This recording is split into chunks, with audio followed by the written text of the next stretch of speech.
to go with this talk. So, first thing I'd like to say, I am not an expert. No. I'm not an expert in data governance, but I also believe that anyone who tries to do a talk and tell you that they're an expert in something is probably trying to sell you a book on it.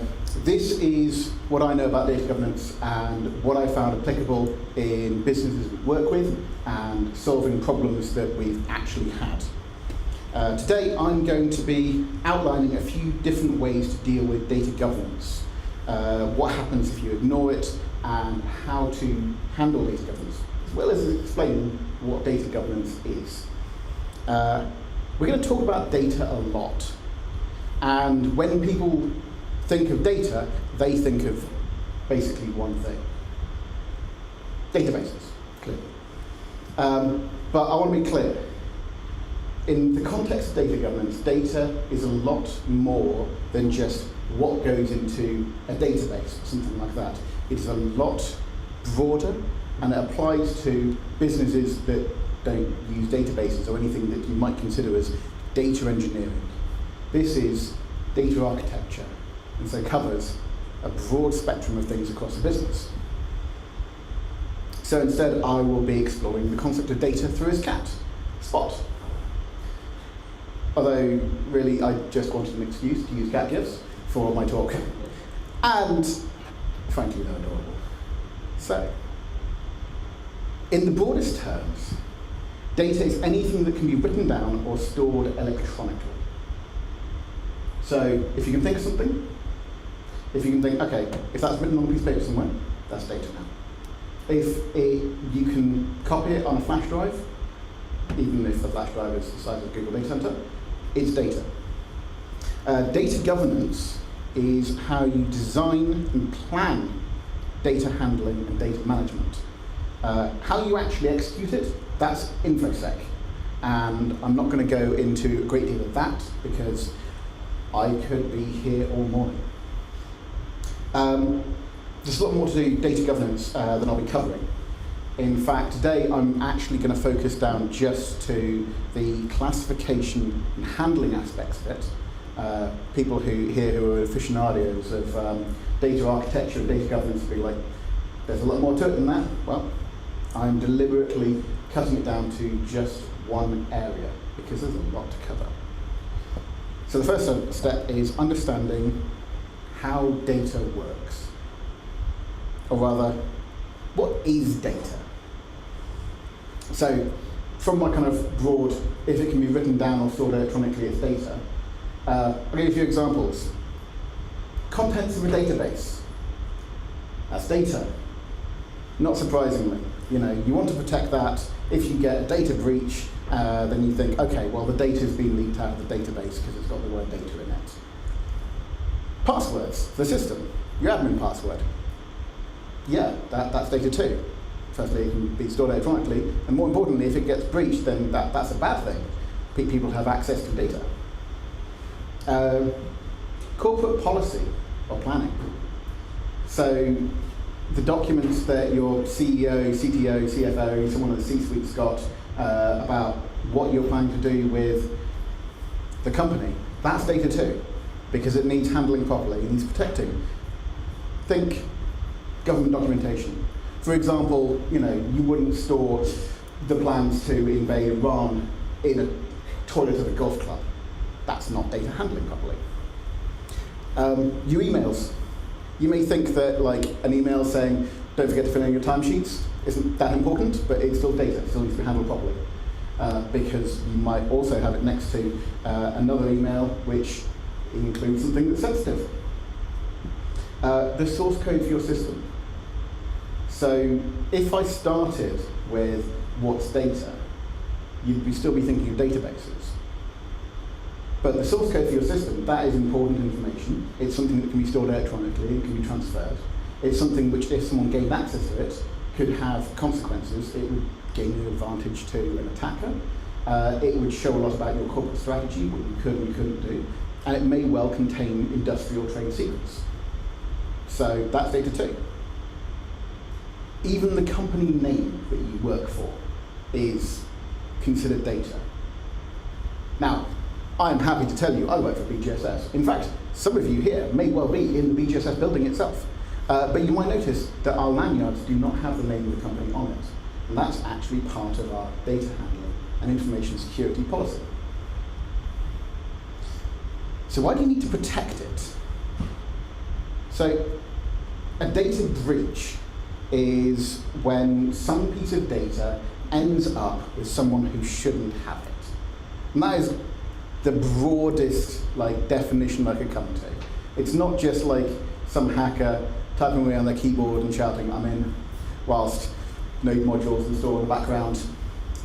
It's anything where someone has some data they shouldn't have, and that's both internal and external to your company. Generally, after you have a data breach and it hits the front page of the tabloids, and you can see everything that's gone wrong, it's very easy to say, we probably shouldn't have stored everyone's passwords in a clear text file on the person's desktop and then let them have their laptop on a train. That probably wasn't the appropriate way to handle that piece of data. Very easy to spot after the fact. Data governance is about putting the policies in place before the fact. So, what are the consequences of mishandling data? I'll give you some examples. Yandex Food in 2022 had a PII data breach.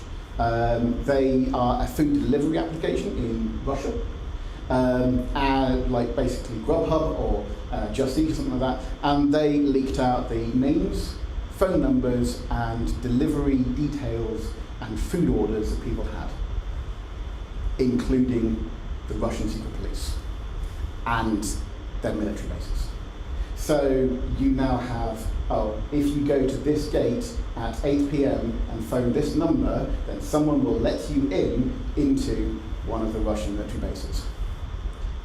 So PII can be pretty important to secure, and not just for GDPR reasons.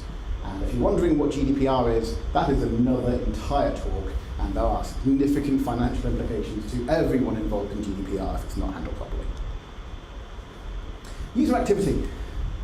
So Strava is a running app. It lets you track your daily jog. 2017, they went and put up a heat map showing everyone's daily jogs, which was great. There were some daily jogs started and ended at undisclosed locations in the desert from a lot of very fit young men of military service age, right around the spot where Google doesn't show you what's there. Yeah, they leaked the location of a lot of US military bases, and that same data set was then used to track down the paths that Israeli soldiers were taking between various secret military outposts in Israel. So, and that's just from we're just showing all the data that people can share anyway. Your username is something that needs protecting and you want to protect. Yosai Sarael. We now know Yosai Sarael is the head of Unit 8200, which is a secret information warfare part of Mossad. We know this because somebody using an alias wrote a book about the use of AI in information warfare and military strategy, which, from hints of it, you could link to how Israel's using it, and the username of the person who published that book and wrote that book was available online. And it was the username of Yosai Sarael. And just by publishing his username, Google managed to unmask the head of the particularly secret part of the Israeli Secret Services. Not an appropriate handling of data. But you might think, okay, that's like someone's username. I've got mine on GitHub. So even pieces of data that you think, technically I guess that's data, you still got to consider your data handling process around that. And like I said, corporate strategy. You might think that, okay, maybe leaking that you're planning to go and sell a lot of cars, if you're Tesla, that's something that's perfectly safe to release into the wild. Yeah, that bit probably is. The fact that you're planning to take your company private and just say the funding has been secured, landed Elon Musk with a SEC gag order and a multi-million-dollar fine just for one tweet. And as a result, the SEC imposed a court order on him saying that he now has to get lawyers to check his tweets before he posts them if they're about Tesla. So that is a great example of mishandling of corporate strategy. And finally, even like the system config, so knowing what kind of machines you're running can be sensitive data. For those who don't know Stuxnet, look it up. It's an amazing story of just quite how crazily powerful hacking can be. And it was all built on the fact that they knew it was a Siemens Step 7 piece of software that was on the machines in question. And because they knew that piece of software was present, they managed to target and take down the Iranian nuclear program. And then the pizza index. For those who don't know, it has been possible for the last few decades to accurately predict major international military crises, simply by seeing how overbooked the pizza restaurants around the Pentagon are. And this has been nicknamed the pizza index. And as part of the information strategy to not release secret and sensitive US military plans, part of their information strategy is don't all order Papa John's. Like, spread it around a bit, guys. But even so, we could see the build-up of forces on the Russian border wasn't just like a ploy by the Americans, because you could see as they were preparing to go over the border, suddenly all of the takeaway restaurants around the Pentagon were fully booked, and everyone knew, okay, it's real because the pizza index says it's real. And that's publicly available data, but still comes into your data governance strategy. And then the most innocuous one I could find was the categorization of data. So there was a Freedom of Information request asking is this company involved in making the chemicals for the lethal injection jab? And if you go and submit a Freedom of Information request, the idea is that they don't tell you that. But what they did tell the reporters is, sorry it's taking us so long to get back to you on this request you submitted about this particular company. We're having to clarify some things because it concerns whether or not this particular company makes a lethal injection jab. Funnily enough, they didn't get that response for any of the other companies they asked for.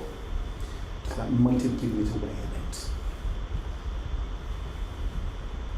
So, that's what data is and why we want to kind of keep an eye on it and handle it properly. There are classification methods, and the next chunk I'm going to go into how we classify our data. There's lots of different ways of classifying it. Basically, for each piece of data, and I hope now you're thinking, wow, there's a lot of data, like a lot of data. Well, the way we handle it is we group into pools. And we say, okay, this is this kind of data and needs to be handled in this way. This is this kind of data and needs to be handled in this way. And you want to start with, okay, what is our methodology? How are we going to classify our data? So the first one is classification by impact. This is not, will mishandling result in a breach, but what are the consequences of a breach? So think the secret top secret kind of classification where different documents have different levels of secret, and you have an ascending scale. This one's an ascending scale style data classification. So the first one in this kind of classification, public. There is no real consequence to it. For example, business name. You may want to consider how and when you publish that piece of information, such as we've got it on a sign down here, we've got it all over the walls, literally splashed across the wall over here, but it's not on the lanyard. For Google, they put it on their website, they put it on their HQ, they don't put it on their data centers, because if you put it in your data center, you now become a target. Mild embarrassment. So this is any piece of data which, if it got out, it'd be kind of embarrassing, but it's not going to like burn the world down. For example, like an upcoming product lineup. If Games Workshop were to inadvertently leak their entire 6-month release schedule for all their products, then it'd be kind of embarrassing. They'd look a bit stupid. Might take a hit to sales as well. There are consequences that someone at C-suite would probably want to haul someone over coals for, but it's not game ending. Reputational damage. So there's some data which, if it got out, would seriously hit someone's reputation. This, by the way, is what you get if you have cats and OnlyFans. If OnlyFans were to leak their purchase history, then a lot of people would be a lot of upset. And I think this actually happened with a covert hookup website a while back. Financial damage. So this is any kind of data which, if it is not handled properly, or if it ends up in the hands of someone who shouldn't have it, it's going to result in fines, it's going to result in financial damage. Easiest example, GDPR, PII information. If you mishandle someone's age, date of birth, home address, then you are subject to fines in the EU. And then the most serious one, pieces of data that could cause you to cease trading. If you're a small company that handles credit card information, and you violate the PCI regulations on how you're supposed to handle and store people's credit card information, you can have your license to use that data revoked. And just like that, you cannot use credit cards, and that, for some good companies, can just kill them dead. This is the kind of data that you want to really keep an eye on and think about. You may have noticed with all of these things, I've not given any suggestions on how you deal with this data, only that this is methods for classifying, and you can think, if you think of a piece of data in your head now, you can probably drop it into one of those classifications. The idea of classification is it's nice and easy for anyone to say, oh right, yeah, that piece of data, I now know what data looks like, that's a chair, that's not data. This slide deck, it's electronic, it's data. I know how to classify it. This is being broadcast online.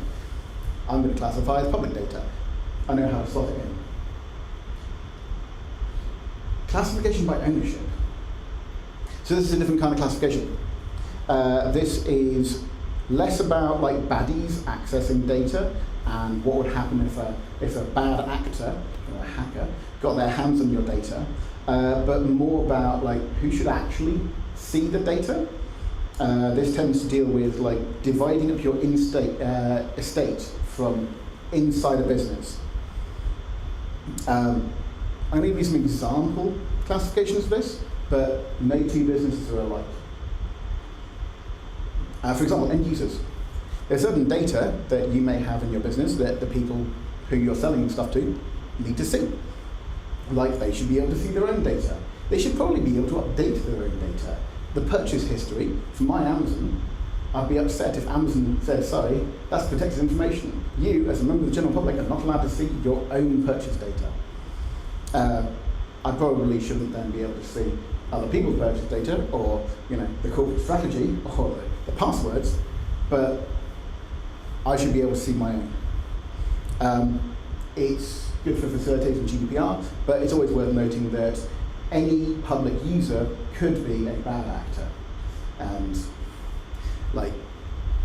We don't use the word hacker anymore because it evokes the idea of someone with a keyboard trying to install a worm. A bad actor is just literally anyone who's got an intention to use your application in a way that you wouldn't necessarily want them to. The ops team. The ops team need to access a lot of data. They typically think, okay, well, they're the people who need to actually access the production database and change the production database. That's some pretty hefty stuff. Typically, you'll go and say, right, we'll give you a break glass protocol. You know, when there's an emergency, you follow these steps, these procedures. Here's how you elevate your role to God access, so you can do whatever you want. Then afterwards, you write it up. You might say give them tools for manipulating production rather than just going and writing SQL queries against the production database. And it's very easy to introduce undocumented variations in the system. So you want to think, okay, what pieces of data should ops be able to handle and how? Do ops need to see your corporate strategy? Probably not. So just because they say they need to have unrestricted access to everything, well, not everything. Your dev team. They pick anyone who's involved in like designing and building the system. They probably need, and I'm getting on in here, probably need access to the source code of the system so they can actually do their job. But they don't need access to the production systems. Now, remember, UAT database, the data on that database is still data.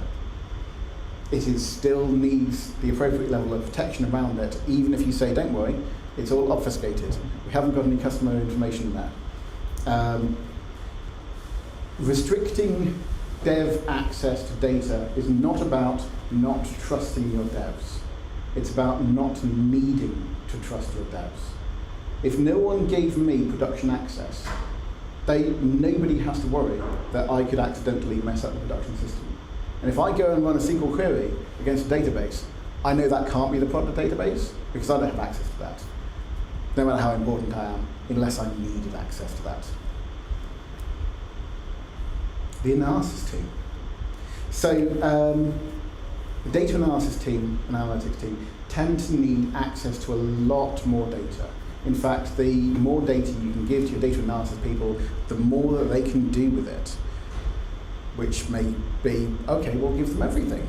Well, maybe you give them aggregated data, maybe you give them anonymized data. So when you're classifying a piece of data or classifying, okay, how are we going to apportion data to the data analysis team, you want to think how you give them, not just what they can and can't see. Because in principle, the analysis team should have access to your entire production data set, including all historic data, which you might consider could be risky. And finally, corporate. So I've mentioned quite a few times corporate strategy. These are people who do need to see the corporate strategy. They're the ones who write it and implement it. But they still need training on how to handle data properly. At the very least, they can understand the importance of data within the business. Ultimately, you're probably dealing with a lot of stakeholders who will be implementing and backing some of these plans. But you may also be dealing with high-level stakeholders who have risen up the ranks, who started working on the code and built the production database and think that just because they're the CTO, they still need to be able to access the database and still need to be able to access the code. No. If you are CTO and you have Visual Studio Code installed on your machine, something has gone wrong in your life. They should delegate the responsibility of handling a lot of the sensitive data available to them to the people who are responsible for that area of data. Your CIO should not be running SQL queries to pull together charts and graphs. They should have a data analysis team to do that. This is in a large company. Obviously, if you're dealing with a startup, everyone's got access to everything. Still need to consider this kind of things, but this is why I said no single classification will apply to every business, and these are just example classification methods. So classification by domain is a funny one. This is where you say, okay, this is PCI data, we're going to handle PCI data in this way. This is PII data, we'll handle it that way. Sales data, configuration data, and so on and so forth. The current status of your production system on dashboards, that is a classification of data. There are some people who should be able to easily see it, be able to access it at the moment, and there's a lot of other people who shouldn't be able to. And with classification, I want to say again, it's about being able to put a given piece of data into a box and say, this is that kind of data. Data might drop into multiple boxes. If you've got a document that covers the sales report and the forecast for the next 6 months and a report on various outages you've had, that may now be several separate classifications. And what you say is, well, it's all of them now. And in fact, if you've got different restrictions and methods of handling around different classifications of data, all of them apply now. So when you do your classification and your planning around how you're going to handle those classifications, remember, you may need to apply more than one type of handling to any given piece of data. So try not to have them mutually exclusive, because otherwise it's going to cause someone a headache and there's going to be a lot of meetings. It always devolves into meetings. A lot of other principles for classification domain go into stuff like data quality, ownership, lineage, repair, residency, etc. These are all the things that I was saying, they're outside of the scope of this talk, but they're all part of data governance, how you actually look after your data and be able to trace it back and know where it lives and all of that kind of thing. If I was doing the whole of data governance, it would be here until at least lunchtime. Don't be afraid to combine your classification methods. The classification methods I've gone over are a couple of example ways that you can go about it. You could say, okay, we're going to do a classification matrix. We're going to have, let's say, a 2D graph or a 2D grid, and along one axis we'll put the severity or the criticality of your data. Okay, this is public, this one's going to cause you to cease trading, and the other we'll put like who should see it. So this is user data, this is data that's corporate data, this is data that should be seen by data analysts, this is ops data, etc. And then base your strategy on where it comes from that particular grid and how you're handling it. Again, there is no better classification. This is all different lenses to look at your data from, because data is a complex beast, and really no two pieces of data are the same and should be handled in the same way. In fact, you can have a financial transaction which appears in multiple different data sets and is handled differently depending on which data set it's in, even though it's the same piece of data, because no two pieces of data are the same. Figure out what's important in your business context. So, you've classified your data. How do you protect it? Simplest thing you can do is train people. This talk is a good example of explaining to people the importance of data classification and the way of handling data. Tell people, hey, we're going to be classifying our data. If we say this kind of data is PII, here's some training on how you handle PII data. If you're working for a company that handles personal information, you probably have some GDPR training, I hope. Especially if you're based in the UK or in the EU. So just telling people about things is often like a good start. By contract or by policy. One of the easiest ways to protect your production data set from getting leaked into the wild is telling people, please don't leak the production data set into the wild. Like genuinely, a lot of the data governance and data protection and data handling is telling people, don't mishandle the data or you'll be fired. And that actually does a lot. Should not be sniffed at. And for some things, you just have to say, that's actually the strongest protection we've got in here. If you're working for a startup, it's everyone's job to not go and publish the data set to YouTube or put all of the passwords on your GitHub account and make it public. Just tell people. And generally, they'll do it. Read restrictions. So if you say, okay, this piece of data cannot be read by this group of people, I can't read your purchase history. None of us can read the corporate strategy. The passwords for the production infrastructure cannot be read. They were written by a machine, they are stored by the machine, they are used by a machine, they cannot be read by humans. So restricting it so that a piece of data can't be read, that's a pretty good start. Of course, if someone can go and update that password, they can still cause problems.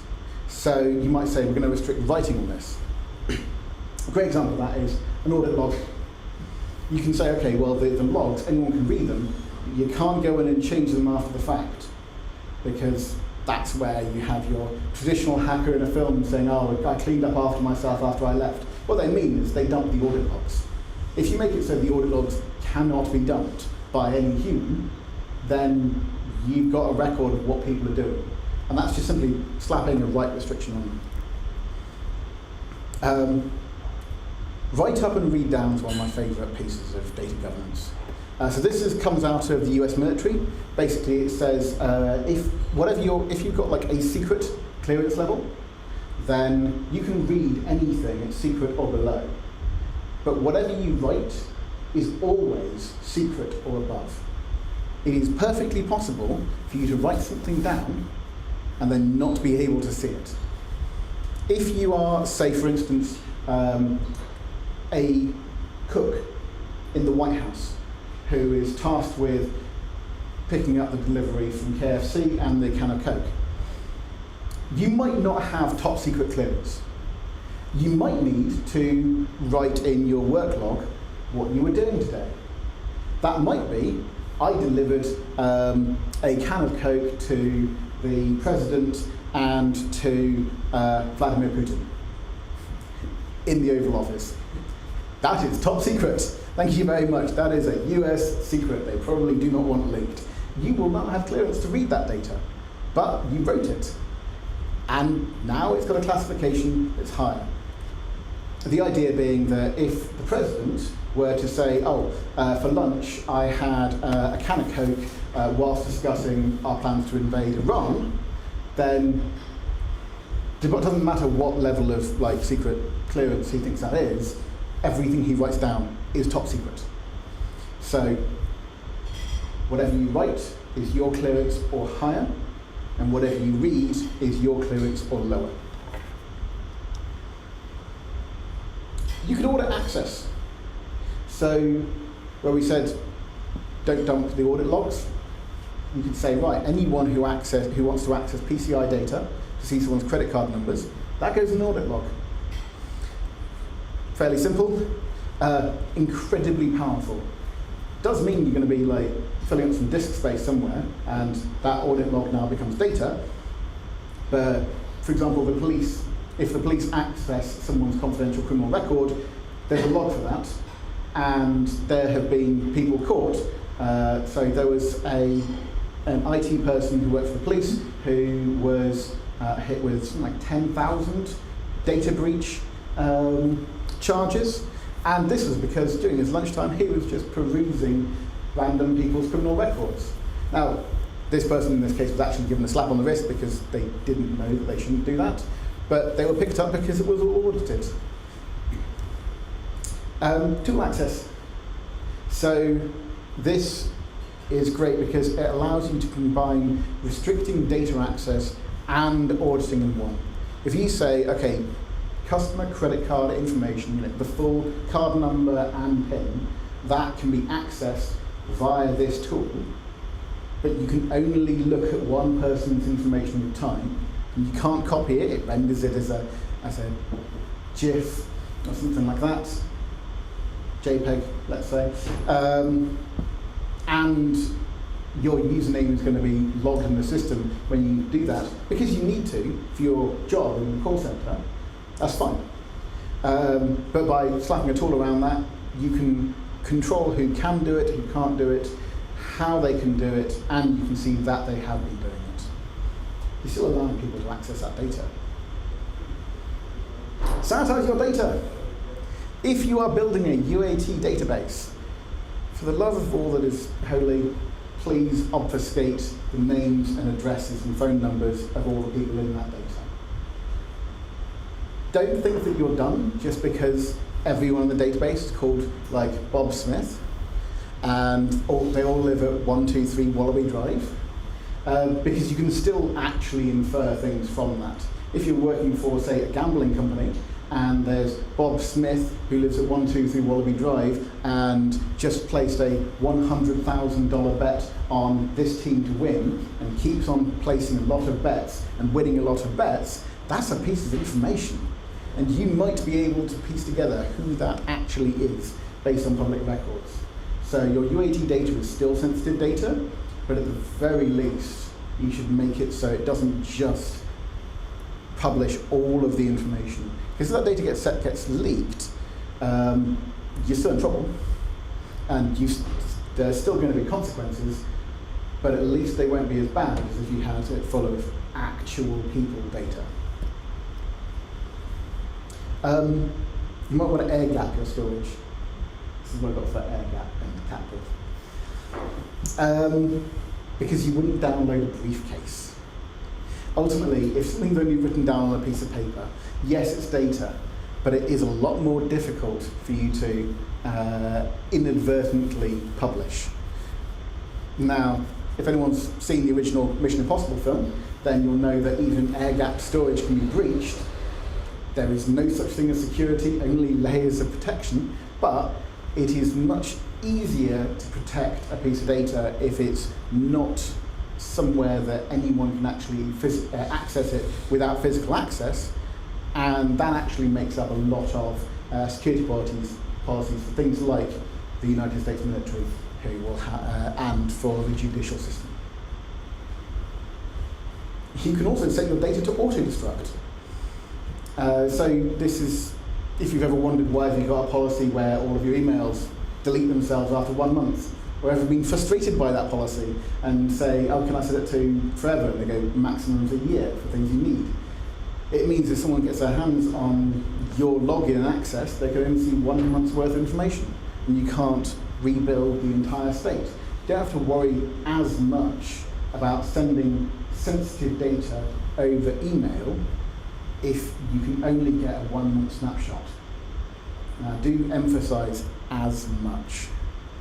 Because for all of these things, none of it is perfect.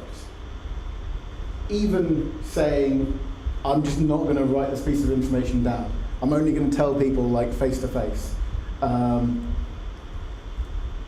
write down things if you're doing crimes. Just right there.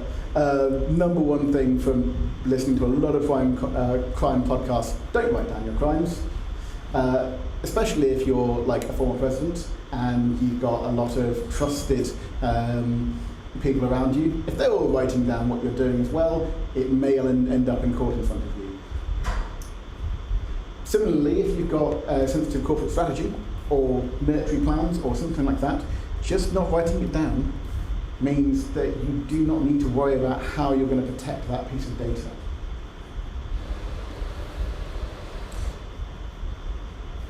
All of this may give you a sense that we should lock down everything as hard and as far as we can. But any data engineer or data analyst will feel more and more uncomfortable the more you lock down your data. And it is very easy to overprotect your data. All of this is restriction. And a lot of companies and a lot of policies are just, if in doubt, lock it down. Now, That's great and all. It protects you from oversharing, but I would say, if in doubt, figure it out. If you don't understand what your data is and what the risks are and how it should be handled, then your problem is that you should now go in and figure out how you should handle your data. Don't just say lock it all down by default. And you can get some organizations who will say, right, no data is visible to someone unless you've got an explicit reason. And you've got a data scientist come in and says, hi, we would like to perform some analytics and tell you about your business and tell you things that you didn't know about yourselves. Can we have access to your data? No, you can't. No protection is perfect. Even if you lock your data down, hackers exist. Stuxnet went in over an air-gapped network. XZ-Utils, which hit the news relatively recently, was a trusted contributor to a trusted pack inside of Linux, and it was a Chinese hacker all along, and they were caught when they finally slipped in that piece of malware. Well, at least they were caught. We don't know who else has been. Your system has backdoors in it. You are going to be subject to, people can break into your air-gapped systems, Mission Impossible style or just otherwise. So nothing you can do is going to be perfect. When a breach occurs, it's a question of whether or not you took reasonable steps. The consequences for reputation and for fines, if you went and locked everyone's personal information down on an air-gapped system, which was never visible to anyone else, and you did everything humanly possible, and it still got breached, you're not getting slapped with a massive fine, compared to if you just put it on a laptop and left that laptop on the train. So most of the consequences is, did you take appropriate steps, and did you do it properly? As I said, over-restriction can hamper your ability to actually use your data. Plus, it makes data engineers sad. I know, because whilst I was preparing for this, I talked to one of our data engineers, and they're like, yeah. And then 30 minutes later, after they finished ranting, I had a greater understanding of quite how much a company can hamstring their data team by over-restricting data.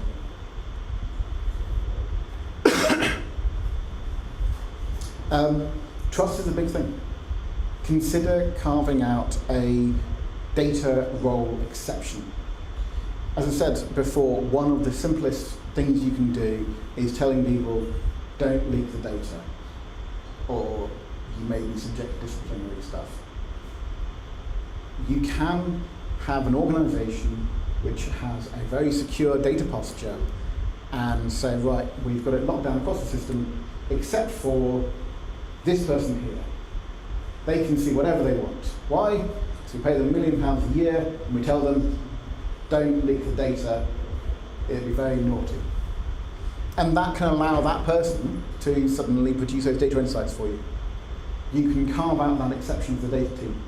You can say, right, we're going to allow the data team to have full access to production data. They can't access corporate data. They don't need to access the system passwords, but a lot of the things that would be behind lock and key for everyone else, we're going to allow them in. So what do you do now? I've gone through classification methods, how you can say we're going to put it into this box or that box. I've gone through what is data, so that you'll know a piece of data when you come across it.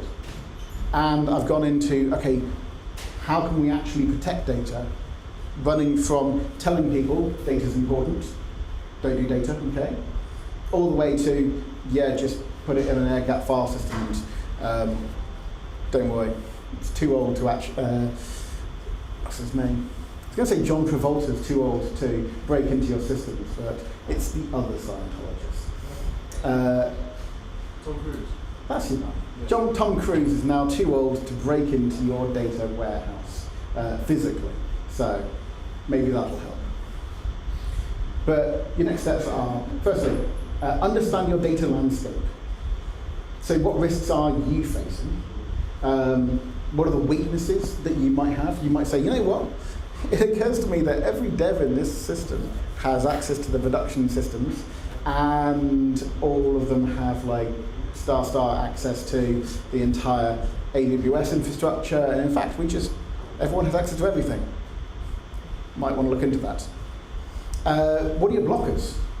Do you already have very strict corporate governance that says, yeah, you can't do your job unless you sign 2 pieces of paper, and then we'll only give you 1 piece of data at a time? And what do you need? Do you need to lock down your data? Do you need to unlock your data? After all, if someone says, if in doubt, lock it down, the best way to counter that is to bring things out of doubt. To say, this area of data, we have done a risk assessment on it, we understand what is there, what the consequences are, we've said who should be able to access it, what kind of data it is, we're no longer in doubt. Can we unlock this, please? Establish scope. I couldn't find one of a cat with a microscope. I searched, and I searched. So data is everything that can be written down or stored electronically. But you might only be worried about one particular area of your domain at a time. If you're working with, say, the government and the civil service, then there is a lot of data there. Maybe just focus on the actual project that you're working on. It might be that the corporate data is outside of the scope of what you've got to deal with. And you don't have to worry about which sales report exists and who gets it. Because in fact, knowing what pieces of information exist is data in its own right. And the answer might be, you don't actually need that data. Let's focus you on like the platform and code domain and the databases. It's always a good start. But sometimes you might be going and saying, right, we're going to deal with your data strategy for a large business and say, okay, let's start with SharePoint because holy heck. Also, your wiki is accessible. Can we deal with that? Deciding your approach. You might decide to go by classification by impact, classification by role, classification by domain, a combination of these, or something else entirely. It's worth noting, those classification methodologies, those are things that I wrote up based on issues that I have seen either with large well-known businesses or people that I've worked with directly. Make up your own classification process. It should fit your use case. There is no correct classification process, and classification is all about having nice, easy, clear boxes that you can drop your data into. Because you want to be creating classification pools and policies. Rather than going through every single piece of data in the system, you want to say, okay, I've created the pools, I've told everyone, if something falls into this pool here, deal with it in this way. If it's that pool there, deal with it in that way. If it's PCI data, it has to be on specific hardware. If it's PII data, it doesn't go into the logs. And you haven't gone through and tagged literally every piece of PCI and PII data in the system. You've just established the policy and told everyone what the policy is. And now it's up to the individuals when they're actually handling the data to identify what kind of data it is, the pool, and from that, how they should be handling that data, the policy. Document it. Write it down somewhere so that there can be no ambiguity. Email that out so that people know what they should be doing, so that someone can later on say, we had a meeting about this. What do they say? Something about cat gifts?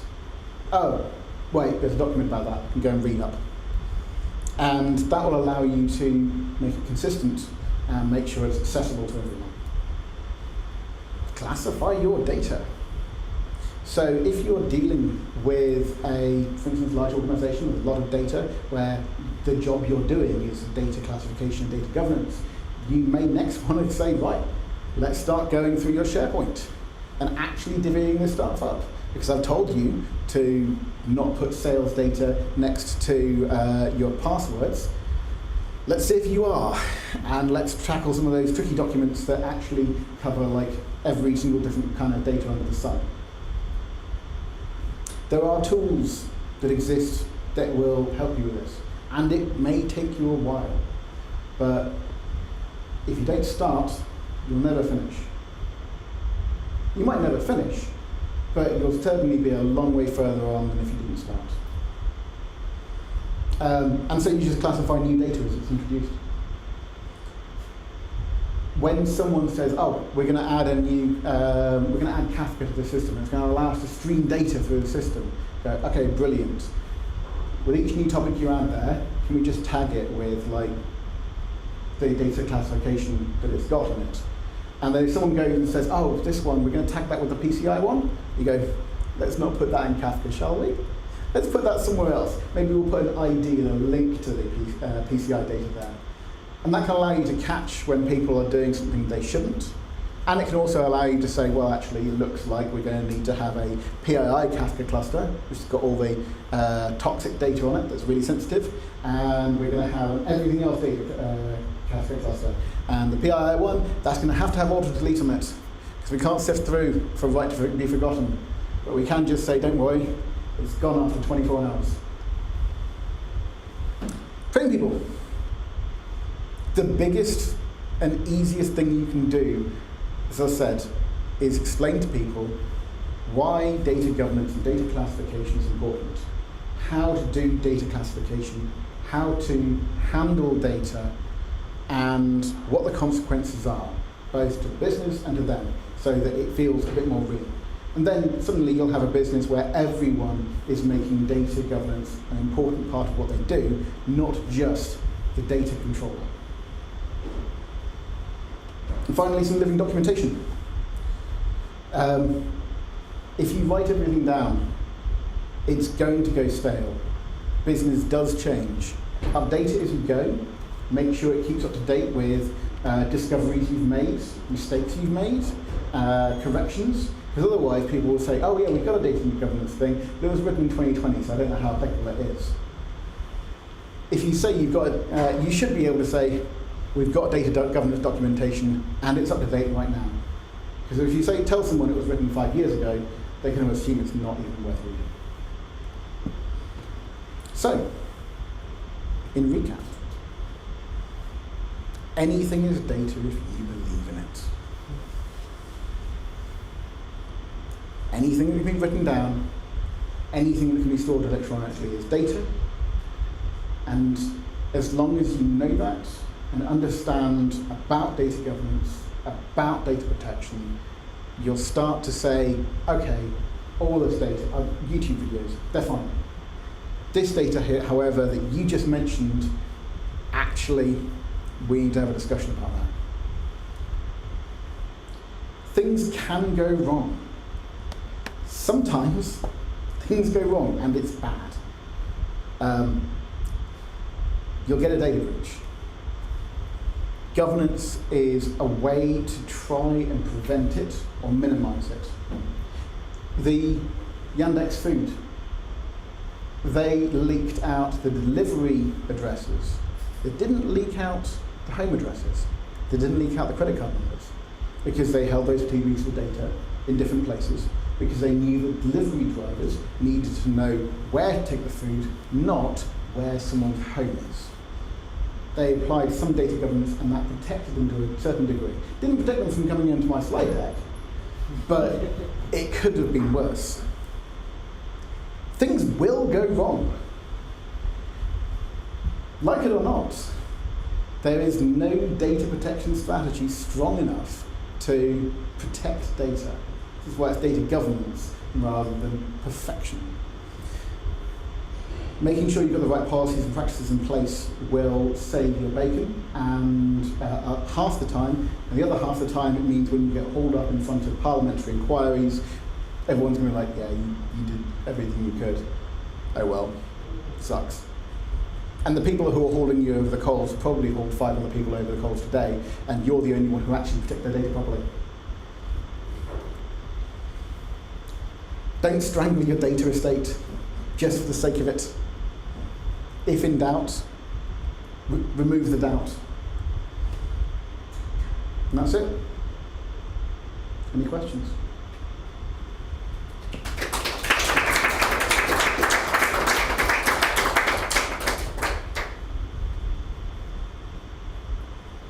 I appreciate we're at 8:30, if anyone needs to dash off. However, if anyone has any questions about anything I've had here, so I have a hand, and I'm not sure if I can check if there's people asking questions online.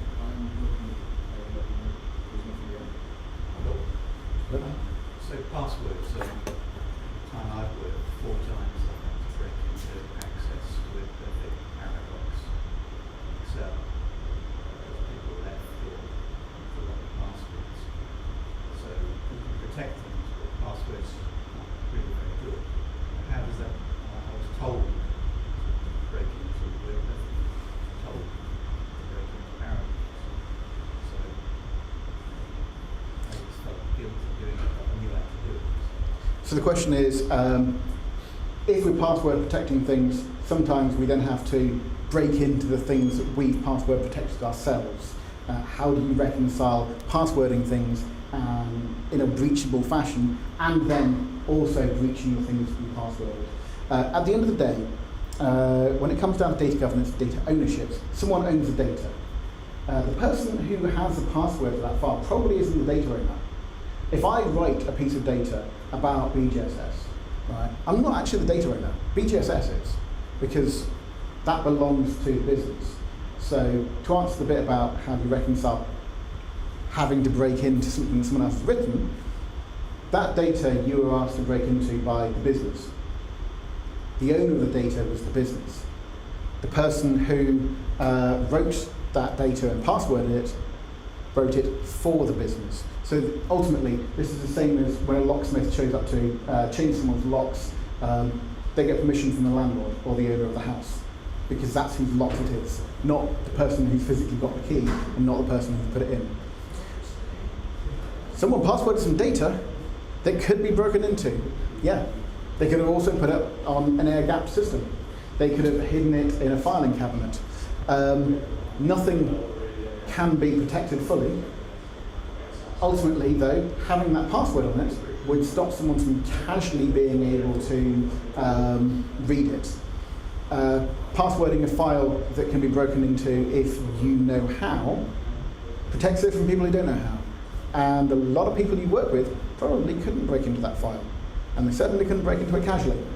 And so that means that Lisa from accounting, you know that she's not skimmed through 100 protected files in her lunch break because she can't. Doesn't mean it can't be done, it just means that you know that probably no one is, and she's certainly not done it accidentally. So if someone sent her that file, and she's gone, I can't access that. Oh, well, sorry, that's because I sent you the wrong file. It also helps you to prevent leaks. Any questions? How do you strike the balance of not overprotecting data and then also trying to be as efficient and not slow down productivity? Should you try and follow regulation or just use your own sort of intuition? So the question is, how do you strike the balance between overprotection versus keeping things unlocked?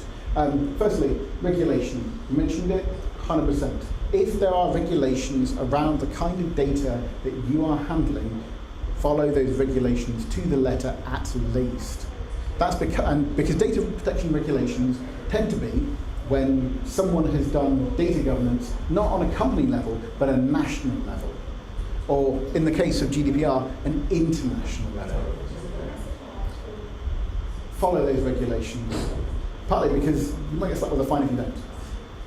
Afterwards, if you say, okay, how do I protect my data, but also not lock it up, it comes to understanding the so what goes wrong if it's mishandled.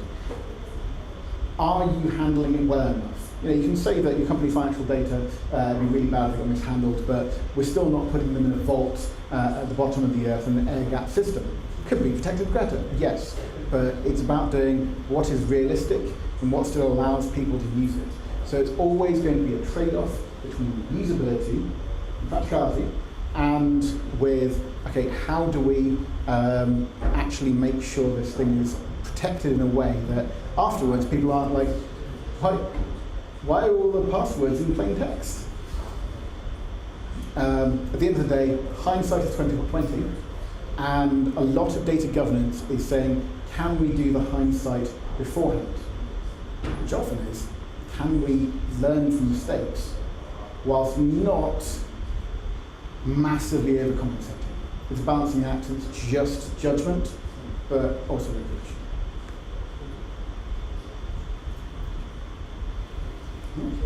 Thank you very much. I'm going to hand back over to you. Cheers, Ollie. Thank you very much for attending, and have a good day.